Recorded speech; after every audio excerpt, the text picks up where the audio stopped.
Құрылыс инженердің қызмет көрсету бағыты өте мол.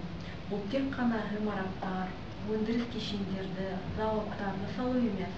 Сонымен қатар олар көпірлер, гидротехникалық құрылыстарды жобалайды. Құрылыс инженер маманы үлкен мүмкіндіктерді туғызады. Бұл өте қажетті мамандық.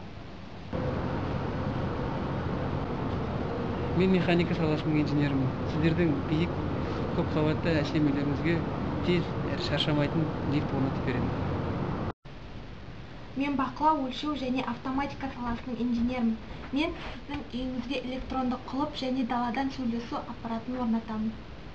Мен энергетика саласының инженерімін. Мен сіздердің керемет үйлеріңізге саладай жарық беретін электр қуатын жүргізіп беремін.